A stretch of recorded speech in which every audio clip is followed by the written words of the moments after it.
Approach to Neuropsychology, written by Dr. Juan Moisés de la Serna. Narrated by Kim Summers. Published by TekTime. Approach to Neuropsychology. Dr. Juan Moisés de la Serna. www.juanmoisesdelaserna.es/en. Copyright 2018. Preface. When we speak of neuropsychology, we are talking about one of the branches that has experienced the most growth in the past few years, since it makes use of the advances of both psychology and neuroscience.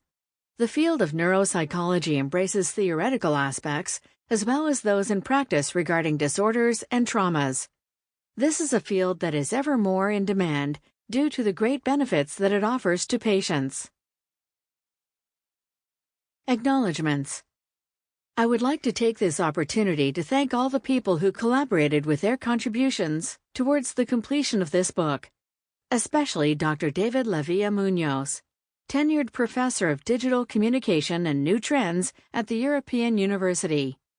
Also Dr. Daniela Galindo Bermudez, president of Hablando de ULES, Talking with ULES, the solution to communication and learning for people with disabilities. Legal notice. This book may not be reproduced in its entirety or in part, uploaded to any information storage and retrieval system, or transmitted in any form by any means, whether electronic or mechanical, including photocopying, by recording, or any other means, without prior written permission from the author and copyright owner. Infringement of the aforementioned rights may constitute a criminal offense under intellectual property legislation. Article 270 FF of the Penal Code. Refer to CEDRO, Centro Español de Derechos Reprográficos, if you need to photocopy or scan any portion of this work.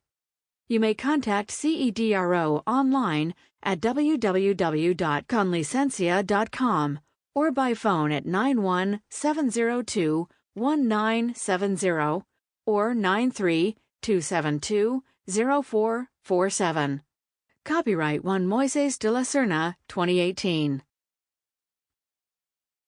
Chapter 1. Neuropsychology arises from the union of two branches of study, psychology and medicine.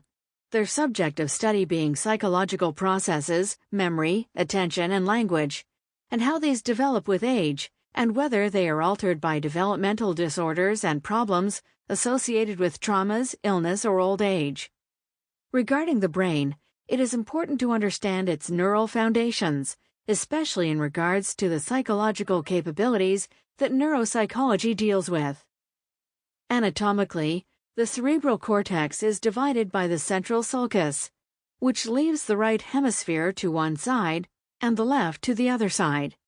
Below both of these is found the diencephalon, which are the interior structures, the thalamus, subthalamus, hypothalamus, epithalamus, metathalamus, and third ventricle, which connects to the brainstem, midbrain, pons, and the medulla oblongata. On the other hand, the hemispheres may be divided in frontal lobe, located in the front part of the brain, parietal lobe, behind the frontal lobe, above the temporal lobe and in front of the occipital lobe, temporal lobe, beneath the middle part of the cortex, right behind the temples, and the occipital lobe, situated in the front part of the brain. The frontal lobe is associated with executive functions, that is, the ability to organize, make decisions, and supervise them. It is where we receive all information, process it, and proceed from there. Injury to this structure causes irregular behavior, lack of sexual inhibition, and increased risky behavior.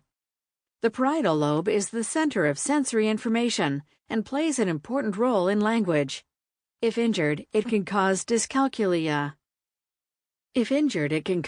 Dyscalculia, problems with math, dyslexia, problems with language, aphasia, problems with pronunciation, apraxia, problems with movement, and agnosia, problems of recognition.